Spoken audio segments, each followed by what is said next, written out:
హల్లెలూయా. మనందరికీ తెలిసినటువంటి సుప్రసిద్ధమైనటువంటి వాక్య భాగం ఇది. మరి యోహాను సువార్త 4వ అధ్యాయం అనగానే సమరయ స్త్రీ గురించి కన్వర్ చేసి మనకు తెలుసు. అయితే ఈ దినాన మనం చదివినటువంటి లేఖన భాగం చూసినట్లయితే ఇక్కడ 20వ అధ్యాయం నుండి 26వ వచనం వరకు, అంటే ఇశ్రాయేలు ప్రజల యొక్క ఆ దినాల్లో ఉన్నటువంటి వేరియేషన్ అన్నమాట. ఎందుకంటే ఇశ్రాయేల్ రెండుగా విడిపోయిన తర్వాత ఉత్తర నార్త్ సౌత్గా విడిపోద్ది అనమాట చూస్తాం. అయితే ఇప్పుడు పరిస్థితులు ఏంటంటే వారికి ఇశ్రాయేల్కి యూదులకి ఎప్పుడు కూడా యెరూషలేమే ప్రాముఖ్యం. అయితే యేసు ప్రభువు వారు ఏం చెప్తున్నారంటే, ఈ రోజుల్లో చూసినట్లయితే మీరైతే ఆ పర్వతం మీద యెరూషలేంలో మేము పూజిస్తున్నాం, మీరు గెరాసీ పర్వతంలో మీరు పూజిస్తున్నారు. కానీ ఒక కాలం వస్తుంది, ఆ కాలంలో ఈ స్థలం ఉంది కానీ ఇంకెక్కడ కూడా ఆరాధన చేయము. ఎందుకంటే పరిస్థితులు ఎంతో ప్రతికూలం ఉంది కాబట్టి, మార్పు చెందుతుంది కాబట్టి ఇక్కడైనా ఆరాధన చేయరు, అక్కడైనా ఆరాధన చేయరు. ఆరాధించవలసిన ఒక స్థలం ఉంది. అదేంటంటే యేసు ప్రభువు వారి లోకానికి దేవుడిగా వచ్చారు కాబట్టి ఆయనే మనతో ఉండడానికి, సహవాసం చేయడానికి ఇష్టపడుతుంది. కాబట్టి ఏ స్థలం కూడా యేసు ప్రభువు వారు కోరుకోలేదు. కానీ ఈరోజు ఏం కోరుకుంటుంటే యేసు ప్రభువు వారు మన ఆత్మతోనూ సత్యంతోనూ ఆరాధించాలి. కాబట్టి ఈ రోజుల్లో మనుషులమైన మనం ఏం చేస్తున్నామంటే, ఏదో దేవుడు ఒక స్థలానికి పరిమితం అవుతారు, లేకపోతే ఒక దగ్గర ఉంటాడని అనుకుంటున్నాం. కానీ స్థలాల్లో దేవుడు ఉండడం, లేకపోతే పద్ధతుల్లో, లేకపోతే ఎందుకంటే ఇశ్రాయేలు యూదులు ఏం చేస్తారంటే సబ్బార్థనంలోనే ఆరాధన చేస్తారు. కాబట్టి దేవుడు ఒక స్థలానికో లేకపోతే ఒక సమయానికి ఒక పద్ధతిలో ఆరాధించబడే దేవుడు కాదు. ఈరోజు దేవుడు ప్రతి స్థలంలో కూడా, ప్రతి సమయంలో కూడా, అన్ని సమయంలో దేవుడు ఆరాధించే దేవుడు. ఎందుకంటే సూర్యోదయం మొదలుకొని సూర్యాస్తమయం వరకు దేవుని యొక్క నామం స్తుతింపదగినది. కాబట్టి ఈ రోజు మీరు ఈ యొక్క పర్వతంలో మీరు ఆరాధించవచ్చు, మేము యెరూషలేములో మేము ఆరాధన చేయవచ్చు. కానీ ఒక కాలం వస్తుంది, అక్కడ మాత్రం ఏమవుతుందంటే దేవుడి కోరుకునే ఆరాధన స్థలం ఇక్కడ కనబడుతుంది. ఇక్కడ చూసినట్లయితే 10వ వచనంలో చూసినట్లయితే, అమ్మ ఒక కాలం వచ్చినది, ఆ కాలం ముందు ఈ పర్వతం మీదనైనా యెరూషలేమునైనా మీరు తండ్రిని ఆరాధింపరు, నా మాట నమ్ము. ఎందుకంటే ఆ రోజుల్లో ఒక పద్ధతి, ఎందుకంటే ఇశ్రాయేలు లేకపోతే యూదులు మాత్రమే అక్కడ ఆరాధన చేయాలి, అన్నిటికీ లేకపోతే ఇతరస్తులకి ఎవరు కూడా అవకాశం లేదు. ఇప్పుడు ప్రార్థన చేసే విధానంలో మనం చూసినట్లయితే చర్చ్ ఎడ్యుకేషన్ మరి టీచింగ్ లో మహోన్నతుల వాక్య విజ్ఞాన తరగతిలో మనం చూసినట్లయితే మసీదులోకి ఎవరిని ఎంటర్ చేస్తారంటే ఓన్లీ పురుషులు మాత్రం వెళ్ళి అక్కడ ఆరాధన చేస్తారు. మరి యూదుల్లో చూసినట్లయితే అతి పరిశుద్ధ స్థలంలో పురుషులు కనబడతారు, మరి మామూలు పరిశుద్ధ స్థలంలో స్త్రీలు కనబడతారు. కానీ యేసు ప్రభువు వారు వచ్చిన తర్వాత ఇక్కడ అందరికి కూడా అవకాశం కలిగింది అని ఇక్కడ రూఢిగా దేవుడు తెలియజేస్తుంది. కాబట్టి ఈ స్థలం అందు కానీ ఈ పర్వతం అందరు కానీ తండ్రిని ఆరాధించారు. 22వ వచనంలో చూసినట్లయితే, మీరు మీకు తెలియని దాన్ని ఆరాధించేవారు, మేము మాకు తెలిసిన దాన్ని ఆరాధించేవారు, రక్షణ యూదుల్లో నుండే కలుగుతుంది. కాబట్టి యోధా గోత్రంలోని యేసు ప్రభువు వారి లోకంలోకి వచ్చారు కాబట్టి యూదుల్లో నుండే రక్షణ కలుగు చేస్తుంది. అంటే వారి దేవుడు ఎవరో తెలియకుండా దేవుణ్ణి ఆరాధన చేస్తాం. మాకైతే దేవుడు తెలుసు, మేము ఆరాధన చేస్తాం. ఇప్పుడైతే రక్షణ అందరికీ, ఎందుకంటే యేసుక్రీస్తు ప్రభువు వారు అందరికీ ప్రభు అయి ఉన్నాడు కాబట్టి ఆయన అందరికీ దేవుడు. కాబట్టి ఇలా వివరించుకుంటూ వస్తుంది. కాబట్టి 23వ వచనంలో చూసినట్లయితే, ఇప్పుడు ప్రస్తుతం అయితే యథార్థంగా ఆరాధించేవారు ఆత్మతోనూ సత్యంతోనూ తండ్రిని ఆరాధించకాలం వచ్చినది, అది ఇప్పుడునూ వచ్చే ఉన్నది. తను ఆరాధించేవారు అట్టి వారే కావాలని తండ్రి కోరుకొనిచున్నారు.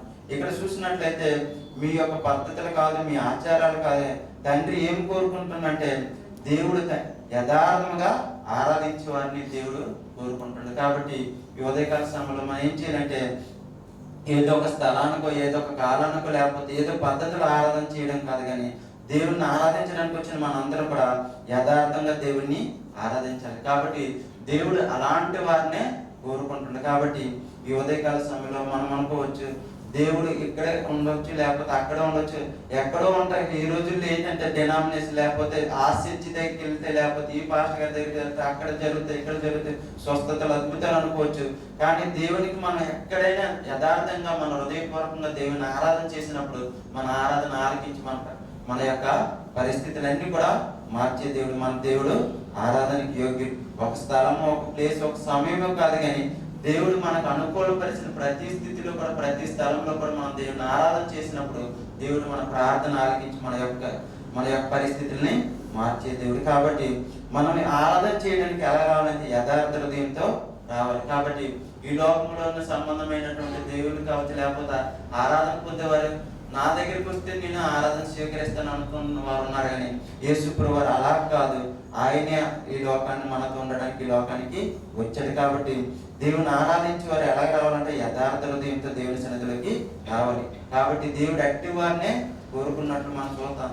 మరి 53వ కీర్తనలో చూసినట్లయితే 2వ వచనంలో చూసినట్లయితే అక్కడ కనబడిన మాట ఏంటంటే, వివేకం కలిగి దేవుని వెతికి వారు కలరేమని దేవుడు ఆకాశం నుండి చూచుతున్నారట. కాబట్టి దేవుని సన్నిధిలోకి వచ్చినప్పుడు మనం వివేకం కలిగి, భక్తి కలిగి, లేకపోతే దేవుని యందు విశ్వాసం కలిగి, శ్రద్ధ కలిగి దేవుణ్ణి వెతకాలంటే. ఈ లోకంలో ఈ రోజులు ఏమవుతుందంటే, దేవుడు లేడనే వారే అనేక మంది వస్తున్న వారందరూ ఎలాంటి వారు అంటే చెడిపోయిన వారిను అసహ్య కార్యాలు చేసేవారు. ఈ రోజుల్లో దేవుడు ఎవరు లేరని చెప్తున్నారంటే బుద్ధిహీనులు. అంటే వాళ్ళు ఏం చేస్తున్నారంటే అసహ్యకారులు, పాపం చేసిన వారే. ఎందుకంటే వారికి దేవుడు అయితే భయం లేదు కాబట్టి అలాంటి బుద్ధిహీన కార్యాలు, లేకపోతే పాప కార్యాలు, చెడు కార్యాలు చేస్తున్నారు. కాబట్టి వారు దేవుడు లేరు కాబట్టి అని భయం లేని పరిస్థితులు వారు దేవునికి దూరంగా ఉంటున్నారు. కాబట్టి ఈరోజు దేవుడు అంటే భయభక్తులు కలిగి వారు అందరం కూడా మనం ఏం చేయాలంటే యథార్థంగా దేవుని ఆరాధన చేయాలి. కాబట్టి ఈ ఉదయకాల సమయంలో దేవుడు మనకి ఒక్కొక్క విధంగా దేవుడు ఈరోజు మాట్లాడుతున్నాడు. ఎందుకంటే దేవుని సన్నిధికి మనం అందరం వచ్చిన వారు అందరం కూడా మరి యథార్థమైన హృదయంతో వివేకం కలిగి, భయభక్తులు కలిగి దేవుని ఆరాధించాలి. కాబట్టి అలాంటి వారిని దేవుడు ఎదుగుతున్నాడు. చాలా మంది ఆరాధకులు ఎదుగుతారు, కానీ దేవుడు ఏమో వివేకం కలిగి దేవుడిని వెదికే వారిని దేవుడు చర్చారు. మన దేవుడు వెదికే దేవుడు. కాబట్టి ఈరోజు మనందరినీ కూడా నశించిన మనల్ని వెదికి రక్షించడానికి దేవుడు ఈ లోకానికి వచ్చాడు. కాబట్టి ఈ ఉదయకాల సమయంలో మనం ఏ స్థలం ఉన్నా, ఏ పద్ధతిలో చేసిన దేవుడు ఆరాధన ఆలకిస్తారు. కొన్ని చర్చిల్లో చూసినట్లయితే గంభీరంగా పాటలు పాడతారు. కొన్ని చర్చిల్లో ఒక్కొక్కరికి చేస్తారు, కొందరు ఏక మనసు కలిగి ఆరాధన చేస్తారు. కొన్ని చర్చిల్లో మౌనంగా జీవనంలో మౌనంగా ఉండట దేవుడిని స్తుతి చెల్లించటే. మనం ఏ పద్ధతిలో చేసినా, ఎలా చేసినా దేవుడు మన ప్రార్థన ఆలకించు. మన పద్ధతులు కానీ మన యొక్క ఆచారాలను దేవుడు చూడటం, మనం ఏ మనసుతో దేవుని ఆరాధన చేస్తున్నామో అదే మన దేవుడు చూస్తాడు. కాబట్టి ఈ దినాన మనం ఏ మనసుతో దేవుని ఆరాధన చేస్తున్నామో, ఏ హృదయంతో దేవుని ఆరాధన చేస్తున్నామో దేవుడు అదే మనకి చూస్తాడు. కాబట్టి ఉదయకాల సమయంలో మన యొక్క ఆచారాలు, మన పద్ధతులు అన్ని కూడా విడిచిపెట్టి దేవుని మనం ఆరాధన చేయాలి. మరి దేవుడు కోరుకున్న ఆరాధన ఏంటంటే మన ఆత్మతోనూ సత్యంతోనూ ఆరాధించాలి. ఎందుకంటే దేవుడు ఆత్మ కనుక ఆయన ఆరాధించేవారు ఆత్మతోనూ సత్యంతోనూ ఆరాధించాలి. మరి ఆత్మ సత్యం అంటే ఏంటంటే మనం ఎప్పుడైతే దేవుని తెలుసుకున్నామో, దేవుని ఎప్పుడైతే రక్షణ పొందుకున్నామో అప్పుడు దేవుడు మనలో ఉన్నటువంటి పరిశుద్ధ ఆత్మ ఏ విషయంలో మనకి ఒప్పింపజేశాడో ఆ ఆత్మ ద్వారా మన దేవుని ఆరాధన చేయలేదు. దేవుడు ఎందుకంటే మనలో పాపం గురించి, నీతిని గురించి ఒప్పింపు చేశాడు. కాబట్టి మన పాపాలు విడిచిపెట్టాము. ఇంకా మన పాపం కానీ ఆచారాలు, వ్యవహారాలు, లోక సంబంధ విషయాలు ఏవి కూడా ఉండకూడదు. ఎందుకంటే ఇంకా దేవుడిలోకి వచ్చిన మనందరం కూడా దేవుని నియమం ద్వారా, ఆత్మ నియమం ద్వారా దేవుడిలోకి మన ముందుకి వెళ్ళినప్పుడు దేవుడు మనకు ప్రతిరోజు కూడా ఆత్మతో నింపుతాడు. కాబట్టి బాప్తిస్మ ఇచ్చి యోహాను అయితే నీళ్ళతో మరి బాప్తిస్మ ఇచ్చారు, కానీ తనకంటే వెనక వచ్చిన యేసుక్రీస్తు ప్రభువు మీకు పరిశుద్ధాత్మలో అగ్నిలో మీకు బాప్తిస్మ ఇస్తారు. కాబట్టి పరిశుద్ధాత్మలో మనం నింపబడిన మన అందరం కూడా ప్రతిరోజు కూడా దేవుని సన్నిధిలో ఆత్మతో నింపబడినప్పుడు మనం ఏం చేస్తామంటే దేవునికి ఆరాధన చేస్తాం. ఎందుకంటే రక్షణార్థం మనం ప్రార్థన చేసినప్పుడు మన ఆత్మ ఏం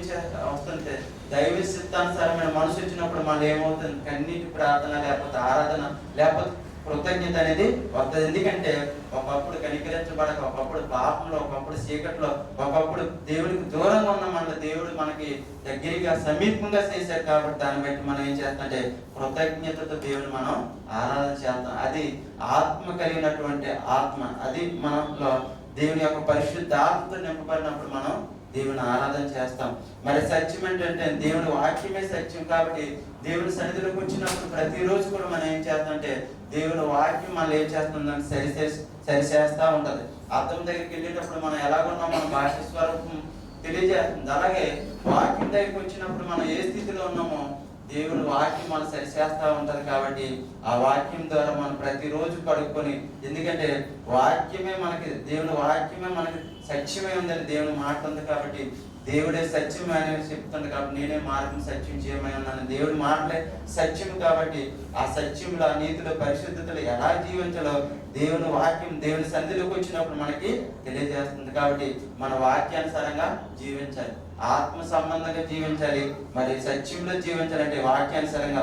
ఇంతవరకు అనేక సంవత్సరాల నుండి మనం ఏం చేస్తామంటే వాక్యం వింటున్నాం, దానిసారంగా జీవించలేకపోతున్నప్పుడు మనం చేయవలసింది ఏంటంటే వాక్యానుసారంగా జీవించినప్పుడు, దేవుని ఆరాధన చేసినప్పుడు దేవుడు మన ఆరాధన అంగీకరిస్తారు. కాబట్టి ఉదయకాల సమయంలో మరొకసారి మనం ఏం చేయాలంటే ఆత్మతో సత్యంతో దేవుని ఆరాధన చేయాలి. కాబట్టి ఆత్మ లేనివాడు నావాడు కాదు. కాబట్టి దేవుడు తనను అడిగే వారికి అందరికీ దేవుని యొక్క ఆత్మ ఆయన అంగీకరించడానికి సిద్ధంగా, ఇవ్వడానికి సిద్ధంగా ఉన్నాడు. కాబట్టి మనం అడిగితే కంపల్సరిగా పొందుకుంటాం. కాబట్టి మన ఎవరం కూడా సత్యవంతులు, నీతివంతులు కాదు, మనందరం కూడా పాపులు. ఎందుకంటే అందరూ పాపం చేసి దేవుడు అనుగ్రహించి మహిమను పొందలేకపోతున్నారు. కాబట్టి మనందరం కూడా పాపులమని దేవుని తెలిసి మనందరం తప్పిపోయేవారే.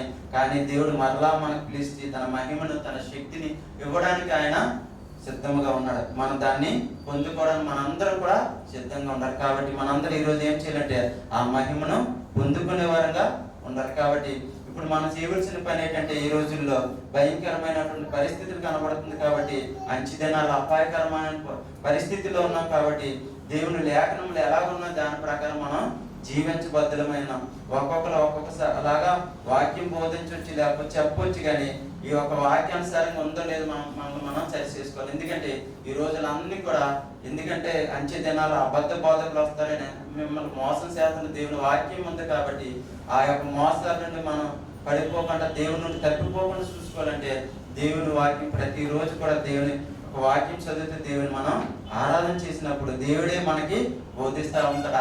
ఆత్మ మన హృదయం నుండి ఏది సత్యం, ఏది నీతి, ఏది పరిశుద్ధి అనేది తెలియజేస్తారు. కాబట్టి మనం పాపంలో పడిపోకుండా, మోసపోకుండా రక్షించబడతాం. కాబట్టి ఈ ఉదయకాల సమయంలో మనం అందరూ ఏం చేయాలంటే దేవుని ఆత్మతో సత్యంతో ఆరాధించాలి. కాబట్టి ఆ రోజుల్లో చూసినట్లయితే అలా పర్వతం మీద మరి సమరయులు చూసినట్లయితే గెరేసీం పర్వతం మీద ఆరాధన చేసినట్లు, మరి యూదులు చూసినట్లయితే, ఇశ్రాయేలు చూసినట్లయితే యెరూషలేములో ప్రార్థన చేస్తాను. ఈ రోజుల్లో దేవుడే మన యొక్క హృదయాన్ని మందిరముగా మార్చేశారు. కొరింథీయులకు రాసిన పత్రికలు మనకు అవన్నీ కూడా తెలుసు. కాబట్టి ఆ యొక్క మందిరంలో దేవుడు మనతో నివసించడానికి, మనతో ఉండడానికి ఆయన ఈ లోకంలోకి వచ్చాడు. కాబట్టి మన హృదయమే దేవుని ఆలయమే ఉంది. కాబట్టి ఆ ఆలయాన్ని మనం ఏం చేయాలంటే పరిశుద్ధపరచుకోవాలి. ప్రతిరోజు ఇంటిని ఏ విధంగా మనం పరిశుద్ధపరుచుకుంటున్నామో మన హృదయాన్ని కూడా ప్రతిరోజు కూడా పరిశుద్ధపరచుకోవాలి. ఎందుకంటే ఎన్నటెన్నటికి పరిశుద్ధత నీ మందిరం మనకు అనుకూలం. దేవుని మందిరానికి అనుకూలం ఏదైనా ఉందంటే దేవుని యొక్క పరిశుద్ధతే. కాబట్టి దేవుడు కూడా నేను పరిశుద్ధుడై ఉన్నాను కాబట్టి మీరు కూడా పరిశుద్ధులై ఉండడు అని చెప్పారు. కాబట్టి ఈరోజు దేవుని సన్నిధిలోకి వచ్చిన మనందరం ఏం చేయాలంటే దేవుని ఆరాధన చేయడానికి వచ్చాం. కాబట్టి మనందరం దేవుణ్ణి పరిశుద్ధమైన హృదయంతో ఆరాధించాలి. ఇశ్రాయేలు ప్రజలు ఐగుప్తుల నుండి వచ్చినప్పుడు వారు ఐగుప్తుని విడిసరిగిన వారి హృదయంలో ఉన్నట్టు ఐగుప్తుని విడిచిపెట్టలేదు. కాబట్టి దేవుడు వారి యొక్క ప్రార్థనలో అంగీకరించలేదు.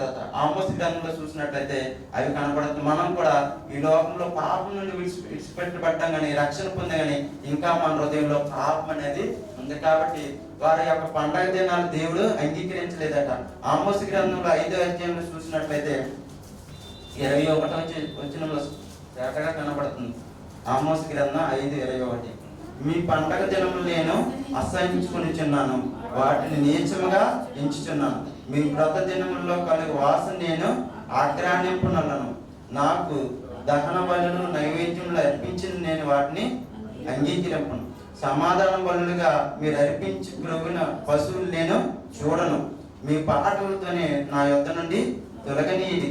మీ స్వరమండల నాదం నాకు మనసు లేదు. నీళ్లు పారినట్లుగా న్యాయము జరగనీడు. గొప్ప ప్రవాహం వల్ల నీతిని ప్రవహింపనీది.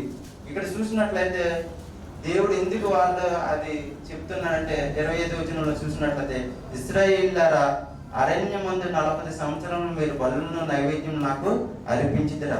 మీరు మీ దేవత అయిన మేలేకు గుడారమును, మీరు పెట్టుకున్న విగ్రహములను, పీఠములను మీరు మోసుకొని వచ్చితిరి కదా. ఇక్కడ చూసినట్లయితే వారిలో ఉన్నటువంటి ఏంటంట మేలేకు. ఇక్కడ చూసినట్లయితే ఆ రోజుల్లో దేవతలో అవి విగ్రహారాధన వారి హృదయంలో ఉంది కాబట్టి మీరు పెట్టుకొని వచ్చారు కాబట్టి మీ యొక్క అర్పణలు కానీ నైవేద్యాన్ని కానీ మీ పాటలు కానీ మీ ఆరాధన నేను అంగీకరించను. కాబట్టి ఈ దినాన్న దేవుని సన్నిధిలోకి వచ్చిన మనం కూడా ఈ లోక సంబంధమైన ఏ విగ్రహమైన కావచ్చు, ధనాపేక్ష కావచ్చు, అసూయ కావచ్చు, కావచ్చు, ఏదైనా కావచ్చు, లేకపోతే పాపం కావచ్చు, దాన్ని మన హృదయం ఉంచుకొని దేవుని ఆరాధన చేసినప్పుడు మన యొక్క ఆరాధన దేవుడు అంగీకరించడు. కాబట్టి మన ఆరాధన అంగీకరించాలంటే మన హృదయంలో ఉన్నటువంటి పాపాన్ని విడిచిపెట్టి దేవుని ఆరాధన చేసినప్పుడు దేవుడు అంగీకరిస్తాడు. కాబట్టి ఈ ఉదయకాల సమయంలో మరొకసారి మన హృదయంలో ఉన్న ప్రతి పాపాన్ని, ప్రతి అపరాధాన్ని ఒప్పుకుందాం. ఎందుకంటే యేసు రక్తమే ప్రతి పాపం నుండి మనకు విడుదల చేస్తుంది. కాబట్టి యేసయ్య మన పవిత్రపరిచే దేవుడు. ఈ లోకంలో అయితే దేవుడు అనే వారు అందరూ కూడా సేవించడానికి లేకపోతే పరిసరం చేసుకోవడానికి వచ్చారు. కానీ యేసు ప్రభు వారు ఈ లోకాలు దేనికి వచ్చారంటే మార్కు సువార్త 10:45 చూసినట్లయితే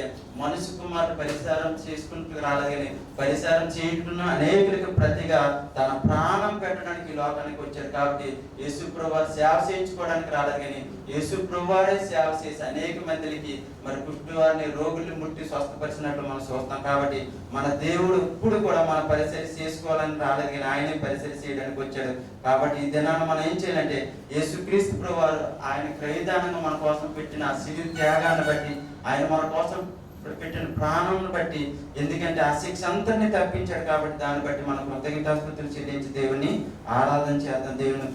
మన దేవుడి స్తుతులకి పాత్రుడు, ఆరాధనకి యోగ్యుడు. కాబట్టి ఆయనకి చెందవలసిన మహిమను దేన్ని కూడా చెందడానికి దేవుడు చాలా కోపం గల దేవుడు అని ఎస్ఐ గ్రంథం 43 చూసినట్లయితే అక్కడ కనబడుతుంది. కాబట్టి మానవులైన మనందరినీ కూడా దేనికి నిర్మించారంటే దేవుని స్తుతించడానికి, దేవుని మహిమపరచడానికి, ఆరాధన చేయడానికి. కాబట్టి ఆయనకి ఒక్కరికే ఆరాధన, మహిమ, ఘనత, ప్రభావం చెందని అర్హుడు. కాబట్టి ఆయనకి ఆరాధన చేద్దాం. దేవి మాట్లాడి శివబాబు చక్కటి మాటలు చేసిన తమ్ముడు దేవుడు దీవించును గాక. మనందరం లేచి నిలబడి దేవుని స్తుతిద్దాం, ఆరాధన చేద్దాం. క్రైస్తవ్యం అనేది హార్ట్ రిలీజ్